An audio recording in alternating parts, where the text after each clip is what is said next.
Esselamu Aleyküm ve Rahmetullahi ve Berekatuhu. İlk olarak həmd olsun alemler Rabbi olan Allah'a. Sonra Allah'ın selamı olsun bütün peygamberlere ve onların sonuncusu olan Muhammed sallallahu aleyhi ve selleme. Sonra teşekkür ederim ev sahibine, Allah razı olsun. Allah manza bereket versin. Peygamber sallallahu aleyhi ve sellem öyrədib ki, "Mən ləm yeşkurun nəsə la yeşkurullah." Kim insanlara teşekkür etmezse Allah'a da şükür eden sayılmaz. Bu günləri Allah'ın izniyle mühim olan mevzulardan biri hakkında inşallah ki danışacağım. Mevzumuzun ünvanı Allah yoluna davet etmek. Allah yoluna davet etmek ve davetin etrafında, bu mevzunun etrafında bir neçə meseleye inşallah ki toxunacağım. Lakin mevzuya keçid almamışdan önce hem özüme hem de sizlere mühim olan bir meseleni hatırladım ki, barakallahu fikum. Bilmek lazımdır ki bütün meselelerin başında dayanan, bütün emellerin başında dayanan ihlas. İhlaslı olmak Allah'tan bir nimet. Her hansı bir kul emellerini Allah için edirse, hoş o insanların halına. İhlassızlığa kısa bir tarif vermek istesek, daha doğrusu deseler ki ihlassızın olmamağına tarif nedir? Bir mörtəzə açırıq, arasında yazırıq ki, olunan əməllərin qəbul olunmaması. Hər hansı bir əməl olunacaqsa, qiyamət günü heç bir şey görməyəcəksən deyib bağlamaq mörtəzəni. Madam ki, məsələ bu yerdədirsə, əməllərimizə fikir verməliyik, həqiqətən. Yadıma gəlir, şeyxlərimizdən biri, Allah onu qorusun, Şeyx Əhməd Əz-Zu'bi, Həfizəhullah, həmişə dərslərdə deyir ki, tələbələrə, deyir, baxın, oturmuşsunuz burada 40 dəqiqə, 50 dəqiqə, yarım saat, 1 saat. Deyir ki, yaxşı olmazdımı ki, bu 1 saatı ailələrinizlə keçirəsiniz? Yaxşı olmazdımı bu 1 saatı yemək, içmək, mübah əməllərlə məşğul olarsınız? Onları deməkdə məqsədi var idi. Deyir ki, bura gəlmişsinizsə ki, elm öyrənək, Allah rızası üçün, nə gözəl, elhamdülillah, nə gözəl. Amma ki, bura gəlib düşünsəniz ki, gedim orada desinlər ki, Ahmet, Əhməd, Muhammed gəliblər ki, bura nədir? Elm tələbələrinin yanında, digər tələbələrin yanında, o da elm tələbəsi kimi deyə, ondan sonra gəlməyin. Həmişə belə deyir, subhanallah. Deyir, gəlməsiniz daha yaxşı. Evdən çıxanda belə bir niyyət eləyin. Görsəniz ki, bu sizdə varsa gəlməyin. Geri dönün. Çünki nəyə görə yəqinliklə deyirdi? Bilir ki, o qiyamət günü heç bir əməli əldə edə bilməyəcək. Allah korusun. Baxın, subhanallah, Abu Hureyra radiyallahu anh'ın bir hədisi var. Hansı ki, daha doğrusu Abu Hureyra bir hədisi rivayet edir Peygamber sallallahu aleyhi ve sellem'den. Her dəfə bu hədisi danışanda özündən gedirdi, subhanallah. Özündən gedirdi, onu ayırdırdılar, təzdən yenə danışırdı, yenə özündən gedirdi. Hansı hədisdir? Peygamber sallallahu aleyhi ve sellem deyir ki, qiyamət günü cəhənnəm ilk olarak əmr olunacaq ki, cəhənnəmə 3 şəxs var ki, onlar üçün alovlansın, subhanallah. 3 şəxs var ki, onlar üçün cəhənnəmə əmr olunacaq ki, alovlansın. Onlardan birincisi alimlər, ikincisi Allah yolunda döyüşənlər, üçüncüsü də nədir? Mutasaddıqlar, Allah yolunda mallarını xərcləyənlər. Vallahi əməllərin zahirinə baxırsan ki, əzəmətli əməllərdir. Heç o kadar da asan şeyler değil bu, subhanallah. Alim olmaq asandır mı? Yani Allah yolunda döyüşmək asandır, xeyr. Allah yolunda pul xərcləmək asandır mı? Çox çətin əməllərdir. Bunlar üçü də çətin əməllər. Lakin Peygamber sallallahu aleyhi ve sellem deyir ki, bu şəxslər üçün deyir, cəhənnəm alovlanacaq, Allah korusun. Nəsəlullahə əs-səlamətə vəl-afiyyə. Allah'tan salamatsız ve afiyet diləyirik. Bakın, subhanallah, alim olmaq. İbn Məsud radiyallahu anh nə deyir? Deyir ki, kunu alimən. Deyir ki, alim ol deyir. Av mutaallimən. Və yaxud deyir, örgənən ol. Av mustəmiən. Və yaxud onları dinləyən ol. Fələ təkun rabiən fətəhlik. Deyir ki, 4-cü sinifdən olma, həlak olarsan deyir, subhanallah. Nə deməkdir bu? Yəni, xoş o anaların halına ki, alim evlatlar dünyaya gətiriblər. Deyir ki, alim ol. Bunu bacarmasan, elm örgənən ol. Mutaallimən. Bunu bacarmasan, onların ikisindən dinləyən ol və deyir, 4-cü sinifdə olma, həlak olarsın. Fikir versiniz? Yəni, alimlik dərəcəsi. Allah Subhanahu taala alimləri kitabında tərif edir və onların digər insanlardan təqvasının artıq olmasını xəbər verir. İnnəmə yaxşallaha min ibadihil uləmə buyurur Subhanahu taala. Qullar arasında ən çox Allah'tan alimlər çox qorxur. Buyurur. Lakin bunların hamısına baxmayaraq, qiyamət günü Allah haqq var. Ona deyiləcək ki, niyə görə örgəndin? O insan deyəcək ki, sənə görə. Eğer doğrudan da məsələ bu cür nə deyildisə, Allah deyəcək ki, kədəbdir, yalan deyirsən. Öyrəndin ki, sənə desinlər ki, alim oldu, alim idi. Sənə elm tələbəsi desinlər. Allah korusun. Atın bunu cəhənnəmə deyiləcək. İkinci şəxs insana deyiləcək ki, niyə görə döyüşürdün? Deyəcək ki, sənə görə. Deyəcək ki, yalan deyirsən. Döyüşürdün ki, desinlər ki, şücaətli birisidir. Allah yolunda döyüşənlərdəndir. Atın bunu cəhənnəmə. Eyni ilə üçüncü şəxsə. Niyə görə sədəqə verir? Deyəcək ki, sənə görə. Deyiləcək ki, yalan deyirsən. Atın bunu cəhənnəmə. Allah korusun. Məsələlər o qədər təhlükəlidir ki, həqiqətən insan gərək gecə-gündüz niyyətinə fikir versin. Hər bir dəqiqəsinə, hər bir saniyəsinə fikir versin ki, Allah korusun birdən o sinifin insanlarından olaram. Ona görə Abu Hureyra radiyallahu anhu, onlar yaxşı anlamışlar bu hadisi. Ona görə bunu danışanda özündən gedirdi. Subhanallah. Özündən gedirdi. Ona görə barakallahu fikum bu kiçik bir, qısa bir müqaddimə oldu. Olsun bizim üçün dərsimizin önündə. Mövzumuz isə nədir? Mövzumuz Allah yoluna dəvət etmək. Və bu dəvətin bəzi ədəbləri haqqında danışmaq. Baxın, Peyğəmbərimiz sallallahu aleyhi və səlləm buyurur ki, bir hədisdə 124 min Peyğəmbər gəlib. Nəbi, Rasul. Başqa bir rivayətdə, o rivayətin sənədində zəiflik var. Fayda babından deyirəm ki, 224 min. Lakin o sahih deyil.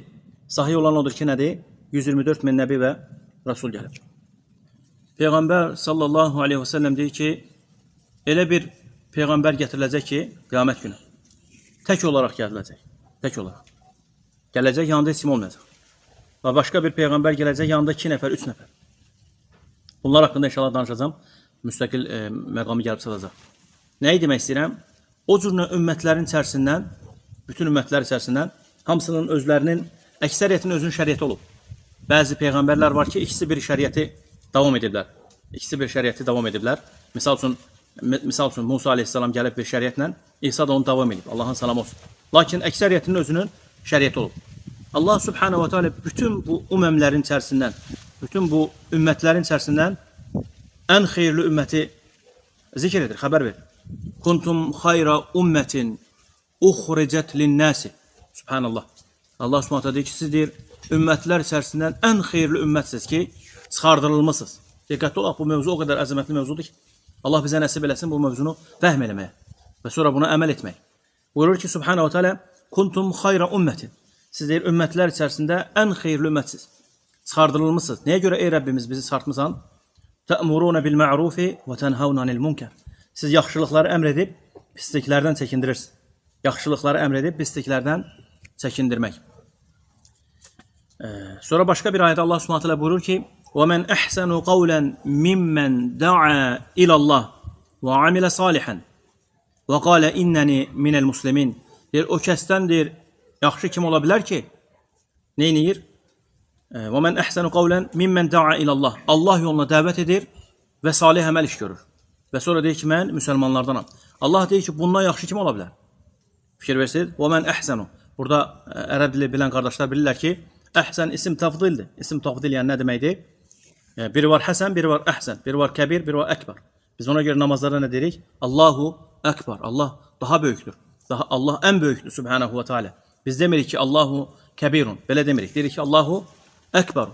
Burada da Allah buyurur ki, və mən əhsənu. O kəsdən deyir, kim gözəl ola bilər ki, deyir. Allah'a deyir, çağırsın Allah yoluna və salih əməl görsün. Bunları biləndən sonra, barakallahu fikum, ki, bu əməl fəzilətli bir əməldir. Həmin bu əməlin ətrafında 3 məsələ var, mühümdür.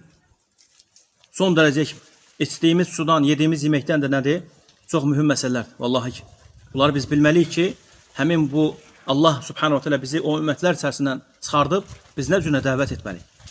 Ən birincisi nədir? Bilmək ki, 3 məsələni danışacağım inşallah. Diqqət olaq.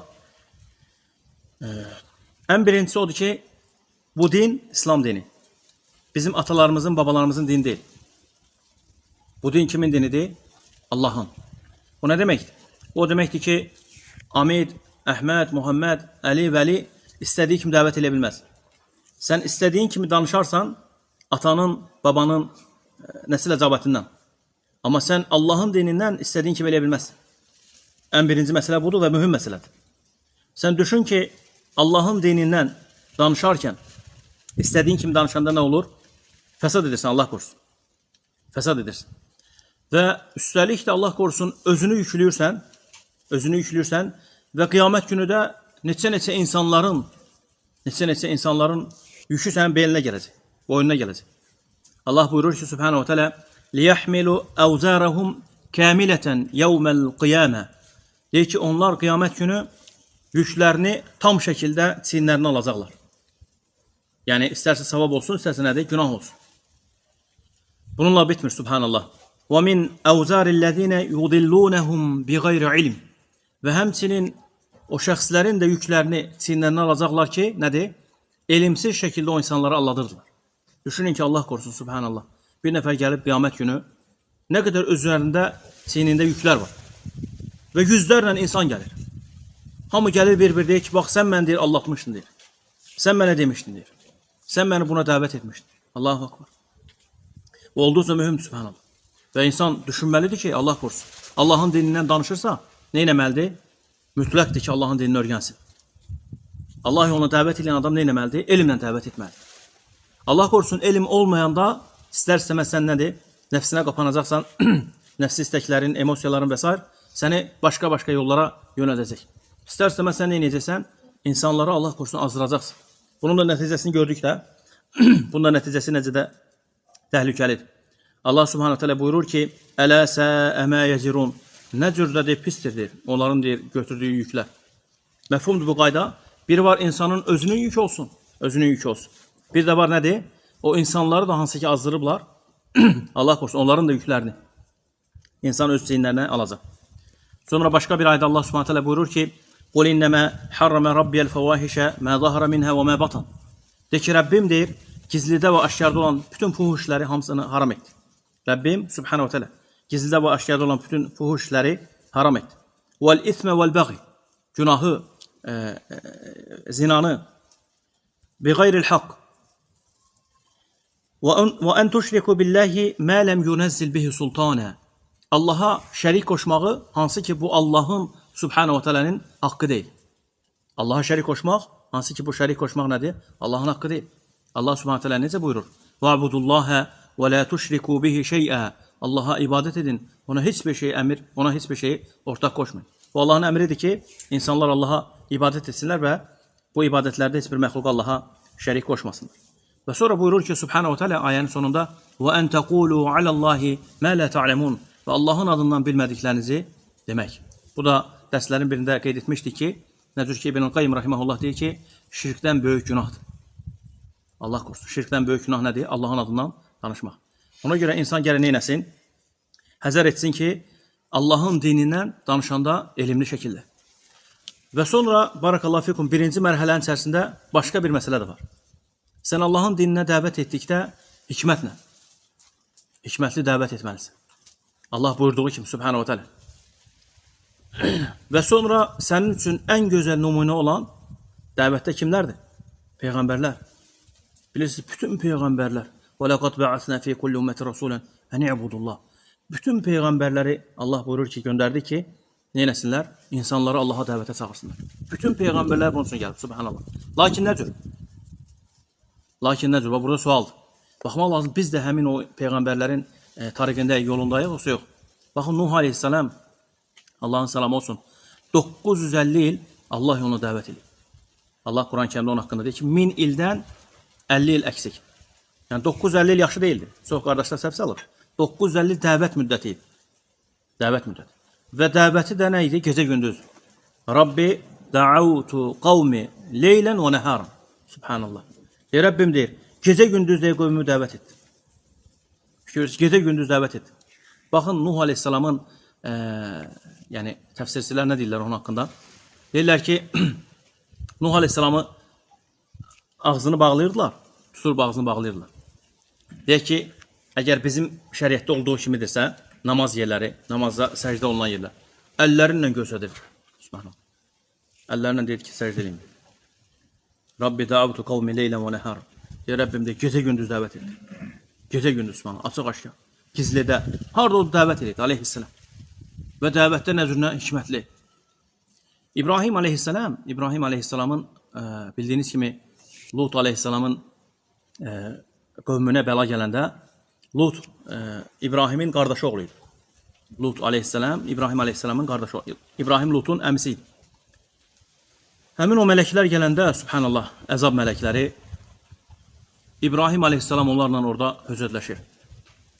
Yəni belə bizim dildə desək, onlarla mülayim şəkildə höcətləşir orada. Bilirsiniz nə deyirdi? Subhanallah. Deyirdi ki, mələklərə, deyirdi, bizim dildə deyir də, gəlsənə biraz möhlət verəsin. Bəlkə biraz dəvət elə, bir-iki saat qalıb bunları məhv olmağına. Bəlkə 200 nəfər dəvət edə bilərəm. Allahu. Deyirdi, biraz əlinizi saxlayın, deyirdi. Gedim dəvətə, deyirdi. Allahu. Dəhşət. İbrahim aleyhisselam nə cür həris idi.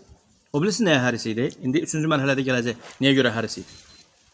Fikir versiniz. Deyirdi ki, dayanın, deyirdi, subhanallah. Biraz möhlət verin.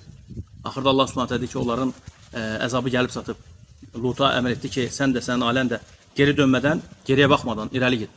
Onlara əzab gəlmişdi. Allah qorusun. Subhanallah. Allah qorusun. Buna baxmayaraq nədir? O məqamda da belə dəvəti fikirləşirlər. O məqamda fikirləşir, bəlkə bir nəfəri cəhənnəmdən qutararam. Subhanallah. Aleyhimussalam cəmiyan. Bütün peyğəmbərlər belə oldu. Və həmçinin Musa ilə Harunu aleyhissalam, Allahın hər ikisinə salam olsun.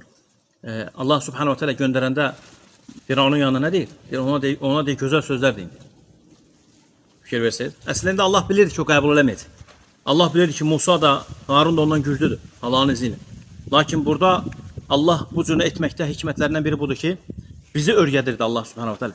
Sabahda sən də gələcək dəvətçi olacaqsın. Ondan sonra gələn peyğəmbərləri bizə ibrət olsun deyənə Allah subhanahu wa ta'ala bu cürünü edirdi ki, bax dəvətdə bu cürünü ol. Firavun subhanallah fəqalə ənə rabbukumul a'lə deyirdi. Deyirdi, mən sizin ən yüksək Rəbbinizəm. Deyir ki, mən sizin Rəbbinizəm, özü ən yüksəkdəyəm.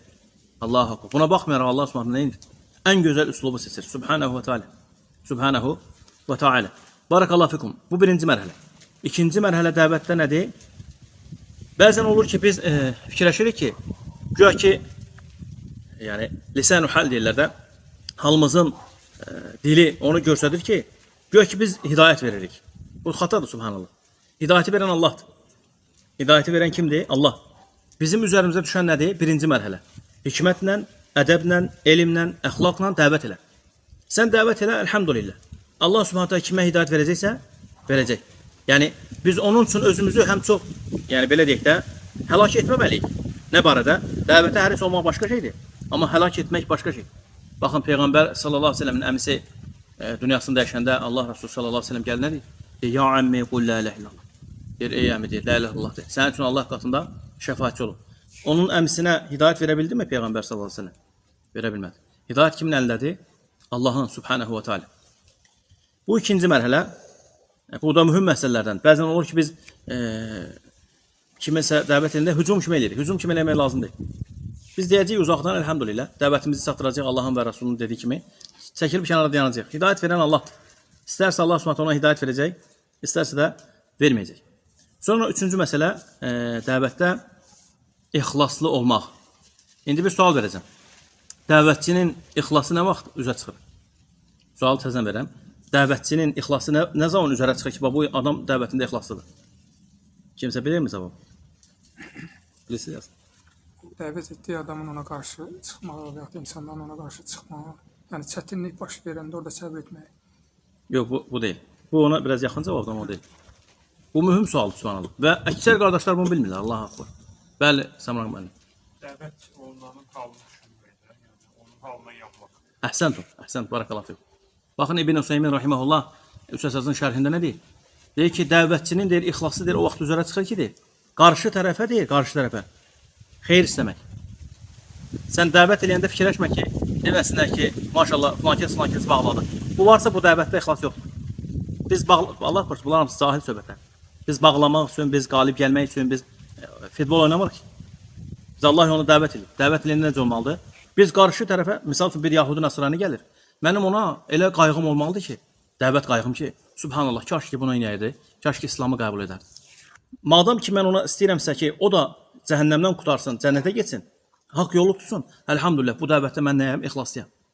Dəvətçinin ixlası onda üzərə çıxır ki, qarşı tərəfə neynəsin? Xeyir istəsin. Qarşı tərəfə mütləq xeyir istəmək lazımdır ki, hətta sənin Allah Subhanahu dəvətindən nədir? Bərəkət versin. Hətta Allah Subhanahu sənin dəvətinə bərəkət versin. Allahdan dilərəm ki, Allah Subhanahu eşitdiklərimiz bizim üçün faydalı etsin. Allah bizi Allah yoluna doğrusu şəkildə, Allahın dediyi kimi, Muhammedin sallallahu aleyhi ve sellem etdiyi kimi dəvət edənlərdən etsin. Barakallahu fikum və əhsənallahu ileykum və cəzakumullahu xeyran. Subhanakallahumma bihamdik. Əşhədu an la ilahe illa ente estağfiruka və etûbü ileyk.